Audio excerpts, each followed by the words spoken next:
Baiklah, perkenalkan nama saya Sari Wahyuni Siregar dari kelompok 5 dengan nomor mahasiswa 2153188083 dari Universitas Jambi. Perkenalkan, nama saya Ras Arroyo, saya berasal dari Universitas Jambi. Perkenalkan, nama saya Ginita Presilia, jurusan Ilmu Administrasi Publik, Fakultas Ilmu Sosial dan Ilmu Politik, Universitas Halu Oleo. Baik teman-teman, kami dari kelompok 5 ingin melanjutkan penjelasan materi yang selanjutnya yang berjudul Akuntabilitas Kinerja Organisasi Publik. Di sini terdapat beberapa subbab. Yang pertama itu ada pengertian akuntabilitas kinerja, yang kedua ada dimensi akuntabilitas, yang ketiga ada alat-alat akuntabilitas, yang keempat ada proses akuntabilitas publik, yang kelima itu ada membangun kerangka akuntabilitas, yang keenam ada sistem akuntabilitas pemerintah daerah. Di sini kami akan menjelaskan satu persatu dari subbab tersebut. Di sini saya akan menjelaskan tentang pengertian akuntabilitas kinerja.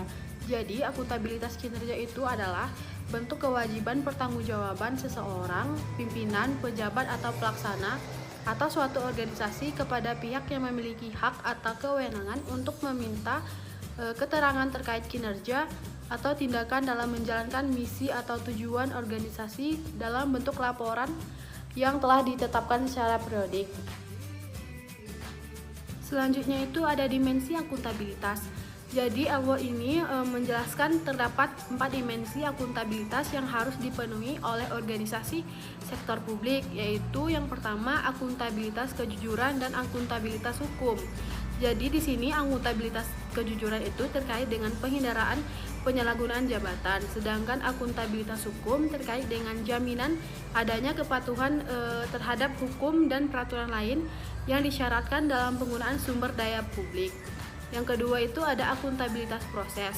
Jadi akuntabilitas proses terkait dengan apakah prosedur yang digunakan dalam melaksanakan tugas sudah cukup baik dalam hal kecukupan sistem informasi akuntansi, sistem informasi manajemen, dan prosedur administrasi. Yang ketiga itu ada akuntabilitas program, di mana akuntabilitas program ini sendiri terkait dengan pertimbangan apakah tujuan yang ditetapkan dapat dicapai atau tidak, dan apakah telah mempertimbangkan alternatif program yang memberikan hasil yang optimal dengan biaya yang minimal. Dan yang terakhir itu ada akuntabilitas kebijakan, di mana akuntabilitas kebijakan ini terkait dengan pertanggungjawaban pemerintah baik pusat maupun daerah atas kebijakan-kebijakan yang diambil pemerintah terhadap DPR atau DPRD dan masyarakat luas. Sedangkan menurut Mahmudi, akuntabilitas suatu lembaga publik dibedakan menjadi 5, yaitu yang pertama akuntabilitas hukum dan kejujuran. Di mana di sini akuntabilitas hukum dan kejujuran yaitu pertanggungjawaban yang berkaitan dengan kegiatan penegakan hukum dan norma kejujuran yang ditujukan dengan tidak melaksanakan berbagai penyalahgunaan kekuasaan dan wewenang yang dimiliki. Yang kedua itu akuntabilitas manajerial, di mana akuntabilitas manajerial yaitu pertanggungjawaban yang berkaitan dengan pola kerja manajerial yang wajib dilaksanakan dengan efektif dan efisien. Yang ketiga itu ada akuntabilitas program, di mana di sini akuntabilitas program yaitu pertanggungjawaban yang berhubungan dengan program yang hendak dilakukan. Orang yang mempunyai wewenang dalam program ini wajib bisa menunjukkan jika program yang hendak dibangun dapat berjalan dengan baik atau tidak, dan apa saja usaha yang dapat dilakukan supaya program yang akan direncanakan dapat berjalan dengan optimal. Yang selanjutnya itu ada akuntabilitas kebijakan. Di sini akuntabilitas kebijakan adalah akuntabilitas yang berkaitan dengan pertanggungjawaban lembaga publik kepada berbagai kebijakan dan keputusan yang telah diputuskan atau diambil. Terakhir itu ada akuntabilitas finansial. Akuntabilitas finansial ini berhubungan dekat dengan pertanggungjawaban lembaga publik kepada setiap uang yang disetorkan masyarakat kepada pemerintah. Lembaga publik wajib bisa menerangkan bagaimana uang tersebut diperoleh, kemana uang tersebut dibelanjakan, dan berbagai macam pertanggungjawaban lain. Baik, itu saja materi saya. Materi selanjutnya akan dijelaskan oleh Sari Wahyuni Siregar. Baiklah, di sini saya akan melanjutkan dari yang disampaikan oleh Saudari Raras. Selanjutnya adalah alat-alat akuntabilitas. Di mana alat-alat akuntabilitas yang pertama adalah rencana strategis, di mana dalam rencana strategis adalah suatu proses yang membantu organisasi untuk memikirkan tentang sasaran yang harus diterapkan untuk memenuhi misi mereka dan arah apa yang harus dikerjakan untuk mencapai sasaran tersebut. Jadi sebelum sebuah program dilakukan oleh sebuah entitas, maka mereka akan menentukan siapa yang menjadi target mereka, siapa yang akan merasakan kebermanfaatan dari program tersebut. Nah, hal inilah yang menjadi hal penting dalam sebuah penyusunan program dalam sebuah entitas, terutama dalam sektor publik.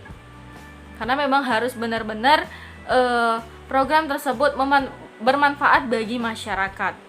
Nah, yang kedua adalah rencana kinerja, di mana rencana kinerja merupakan yang menekankan pada komitmen organisasi. Mengapa demikian? Kita sama-sama tahu bahwa komitmen organisasi ini adalah rasa tenggang rasa setiap anggota kepada organisasi agar mereka memiliki rasa tanggung jawab terhadap program yang telah mereka susun, sehingga tercapainya tujuan dari entitas tersebut. Nah, sejalan dengan ini, untuk mencapai hasil tertentu sesuai dengan tujuan, sasaran, serta strategi dari rencana strategis organisasi untuk permintaan sumber daya yang dianggarkan. Lalu yang ketiga adalah kesepakatan kinerja, di mana dalam kesepakatan kinerja didesain dalam hubungannya antara dengan yang melaksanakan pekerjaan untuk menyediakan sebuah proses untuk mengukur kinerja, dan bersamaan itu dengan itu membangun sebuah akuntabilitas. Nah, selanjutnya yang keempat adalah laporan akuntabilitas, di mana laporan akuntabilitas ini harus dilaporkan atau dipublikasi setiap 1 tahun sekali untuk pelaporan keuangan atas anggaran yang telah mereka estimasikan di awal, sehingga lebih jelas akuntabilitasnya kemana dana-dana yang telah disalurkan itu dimanfaatkan oleh entitas. Apakah dimanfaatkan untuk kemaslahatan orang banyak atau untuk ketidakjelasan dari pihak organisasi, maka ini perlu untuk dipublikasi. Nah, selanjutnya adalah penilaian sendiri, di mana proses berjalan di mana organisasi memonitor kinerjanya dan mengevaluasi kemampuannya mencapai tujuan kinerja, ukuran pencapaian kinerja dan tahapan-tahapan, serta mengendalikan dan meningkatkan proses itu. Lalu yang ke-6 adalah penilaian kinerja, di mana penilaian kinerja adalah proses berjalan untuk merencanakan dan memonitor kinerja. Penilaian ini membandingkan kinerja aktual selama periode review tertentu dengan kinerja yang direncanakan. Jadi perbandingan antara kinerja yang sebelumnya serta kinerja yang akan disusun untuk masa yang akan datang. Nah, selanjutnya adalah kendali manajemen. Dalam hal ini adalah harapan bahwa para atasan atas kualitas dan ketepatan waktu kinerja, meningkatkan produktivitas, mengendalikan biaya, menekankan kepada aspek negatif kegiatan, menekan berbagai aspek negatif kegiatan, dan menjamin bahwa program diatur dengan integritas dan sesuai peraturan yang berlaku. Nah, selanjutnya itu ada proses akuntabilitas. Nah, ini tidak berbeda jauh dengan alat-alat akuntabilitas tadi. Nah, ada beberapa poin. Ya, poin untuk proses dari akuntabilitas. Yang pertama adalah rencana strategis, di mana rencana strategis merupakan dokumen perencanaan instansi pemerintah dalam periode 5 tahunan. Rencana strategis ini menjadi dokumen perencanaan untuk arah pelaksanaan program dan kegiatan dan menjadi landasan dalam penyelenggaraan SAKIP. Lalu yang kedua adalah perjanjian kinerja, di mana perjanjian kinerja adalah lembar dokumen yang berisikan penugasan dari pimpinan instansi yang lebih tinggi kepada instansi yang lebih rendah untuk melaksanakan program atau kegiatan yang disertai dengan indikator kinerja. Perjanjian kinerja selain berisi mengenai perjanjian penugasan atau pemberian amanah, juga terdapat sasaran strategis, indikator kinerja dan target yang diperjanjikan, untuk dilaksanakan dalam 1 tahun serta memuat rencana anggaran untuk program dan kegiatan yang mendukung pencapaian sasaran strategis. Maka dari hal ini cukup jelas perjanjian itu adalah ketika dari instansi pusat itu memberi sebuah instruksi kepada bawahannya seperti kepada pihak dari gubernur dan sebagainya, ibarat dalam sebuah pemerintahan itu begitu, dan gubernur harus melakukan dari program tersebut, di mana programnya adalah yang menjadi tujuan utama adalah menguntungkan masyarakat. Nah, lalu yang ketiga adalah pengukuran kinerja, di mana pengukuran kinerja merupakan langkah untuk membandingkan realisasi kinerja dengan sasaran atau target kinerja yang dicantumkan dalam lembar dokumen perjanjian kinerja dalam pelaksanaan APBN atau APBD tahun berjalan. Pengukuran kinerja dilakukan oleh penerima tugas atau penerima amanah pada seluruh instansi pemerintah. Nah, yang keempat adalah pengelolaan dari kinerja, di mana pengelolaan kinerja merupakan proses pencatatan atau registrasi penatausahaan dan penyimpanan data kinerja serta melaporkan data kinerja. Dalam hal ini mempertimbangkan kebutuhan instansi pemerintah sebagai kebutuhan manajerial, data atau laporan keuangan yang dihasilkan dari sistem akuntansi dan statistik pemerintah. Nah, yang kelima adalah pelaporan kinerja, di mana pelaporan kinerja adalah proses penyusunan dan menyajikan laporan kinerja atas prestasi kerja yang dicapai berdasarkan penggunaan anggaran yang telah dialokasikan. Nah, jadi ketika kita memiliki program telah disetujui dan kita laksanakan, maka di akhir kita harus menyusun sebuah laporan kinerja di mana sukses atau tidaknya program tersebut, bermanfaat atau tidaknya program tersebut, mencapai sasaran atau tidak, dan juga penggunaan dari anggaran tepat sasaran atau tidak. Dan ini yang harus dipertimbangkan dalam pelaporan kinerja, sehingga orang-orang yang dalam organisasi pemerintah yang menjalankan program dari yang tidak mengutamakan profit itu mereka harus benar-benar melakukan dari program tersebut. Nah, selanjutnya yang terakhir adalah review dan evaluasi kinerja. Biasanya dalam sebuah program itu ketika telah melaksanakan dan telah melaporkan, maka akan ada evaluasi di mana melihat kekurangan serta hal yang unggul apa yang ketika mereka melakukan program tersebut yang harus dievaluasi. Dan langkah ini adalah langkah untuk meyakinkan keandalan informasi yang disajikan sebelum disampaikan kepada pimpinan. Review terjadi dilaksanakan oleh aparat pengawasan intern pemerintah dan hasil review berupa surat pernyataan telah direview dan ditandatangani oleh aparat pengawasan intern pemerintah. Sedangkan evaluasi kinerja merupakan evaluasi dalam langkah implementasi SAKIP di instansi pemerintah. Jadi perbedaannya adalah review ini itu setelah selesai acara, selesai menjalankan program, maka akan dilakukan review oleh aparat pengawasan, sedangkan evaluasi kinerja akan dilakukan oleh pihak pusat untuk mengevaluasi apakah program tersebut tepat dilakukan atau tidak. Oke, mungkin itu saja. Selanjutnya akan diperjelas lagi oleh rekan saya selanjutnya. Terima kasih. Baiklah teman-teman, saya akan menjelaskan materi yang kelima, yaitu membangun kerangka akuntabilitas. Ada 7 aspek penting yang harus diperhatikan di dalam mengembangkan dan membangun kerangka akuntabilitas organisasi. Yang pertama, transparansi. Transparansi adalah prinsip yang menjamin hak masyarakat untuk memperoleh akses informasi yang benar, jujur, dan tidak diskriminatif tentang penyelenggaraan sebuah organisasi. Yang kedua, sistem dan prosedur yang terupdate secara periodik, yaitu setahun sekali dan maksimal 2 tahun sekali. Yang ketiga, partisipatif representatif atau keikutsertaan dari karyawan yang kemudian terwakilkan dalam pembahasan kepentingan bersama pada jenjang yang lebih tinggi, tentu akan relatif membawa aspirasi akar rumput yang cukup jelas, faktual, dan lengkap. Yang keempat, evaluasi dan review. Pada tahap ini, evaluasi dan review difokuskan pada metodologi dan validitas pengumpulan masukan, proses pembuatan kebijakan, dan respon penerapan kebijakan dari pengguna akhir di lapangan. Yang kelima, keluhan dan respon, yaitu apakah ada wadah untuk menampung keluhan dari semua pemangku kepentingan dan apakah responnya telah dilakukan dengan cepat, tepat, dan efektif sesuai harapan pemangku kepentingan. Yang keenam, monitoring, yaitu pemantauan bisa dilakukan dengan pengetatan sistem dan prosedur, kesungguhan atasan langsung untuk menjalankan program dan kebijakan, komitmen pimpinan tertinggi untuk memastikan garis kebijakan telah dilakukan dengan sungguh-sungguh dan efektif.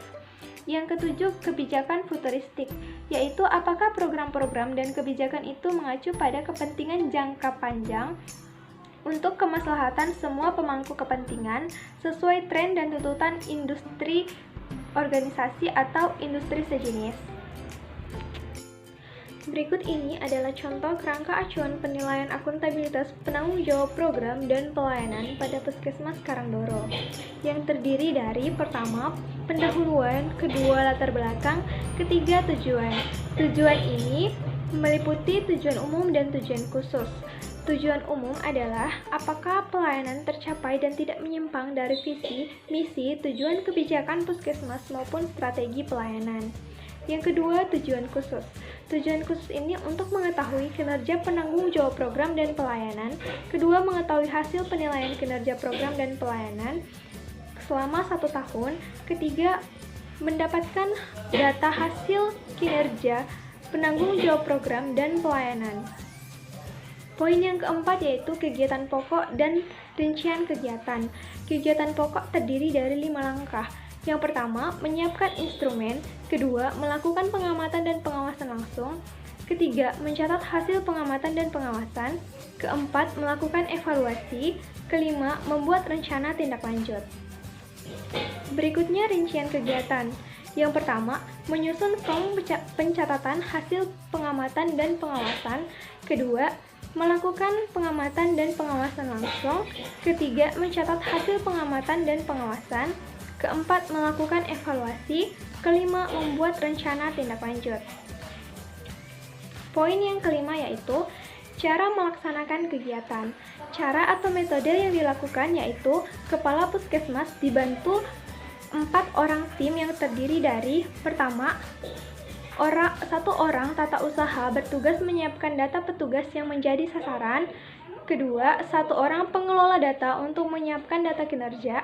Ketiga, 2 orang penanggung jawab UKM dan UKP sebagai anggotanya.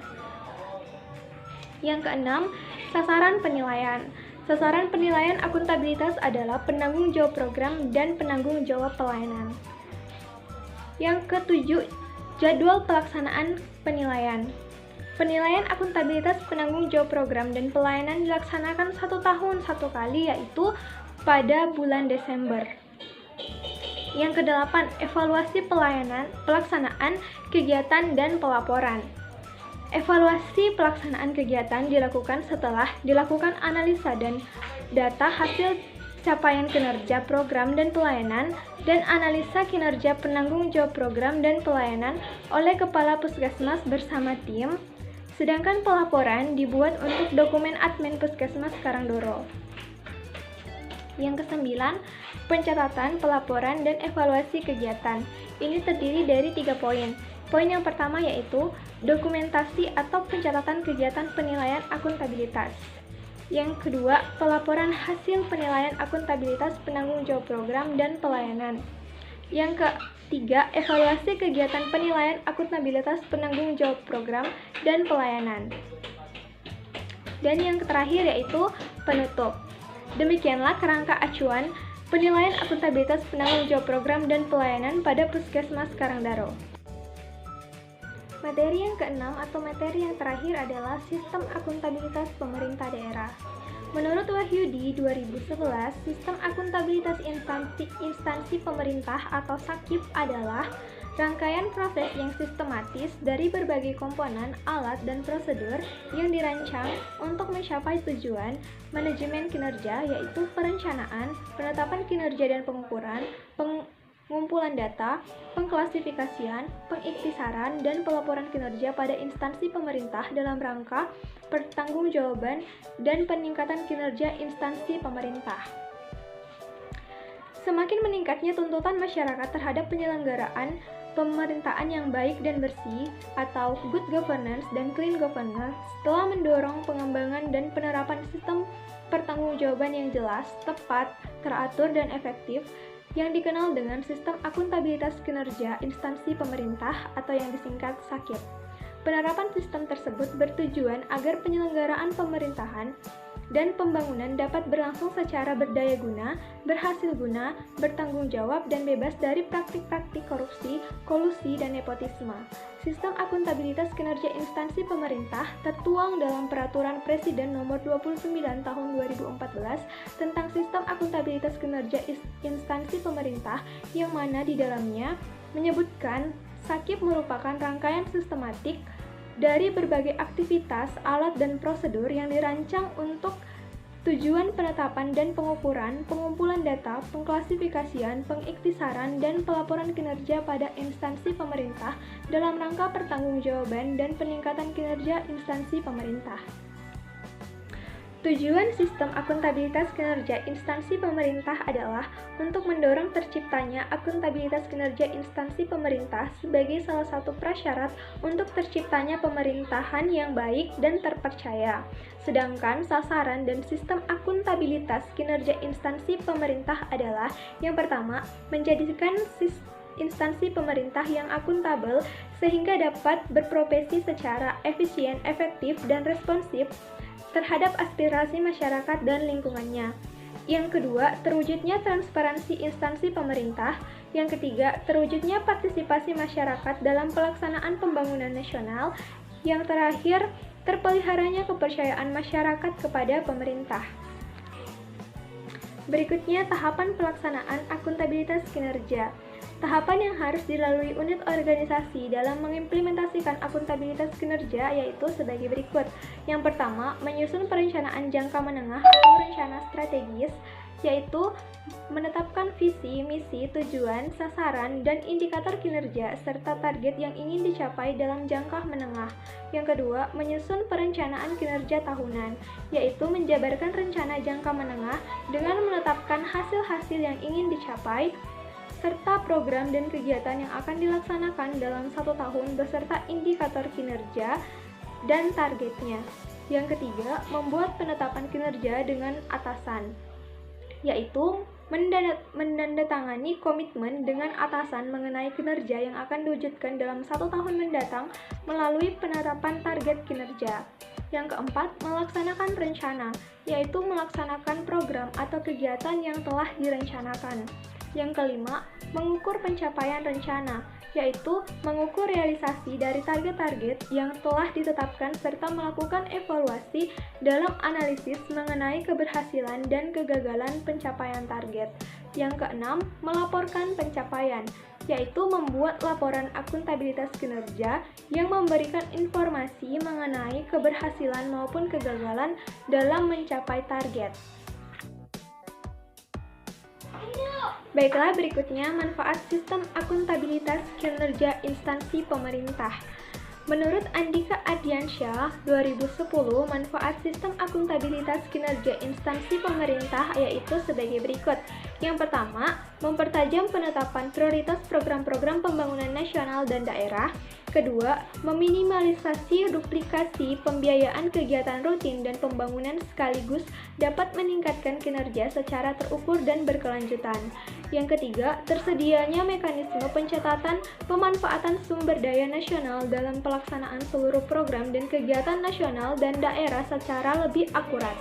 Yang keempat, mempercepat dan meningkatkan keakurasian dalam penyusunan revisi perhitungan APBN sesuai dengan amanat Undang-Undang Keuangan Negara. Yang kelima, mencegah penggunaan dana APBN atau APBD untuk kegiatan yang tidak dapat dipertanggungjawabkan kepada publik.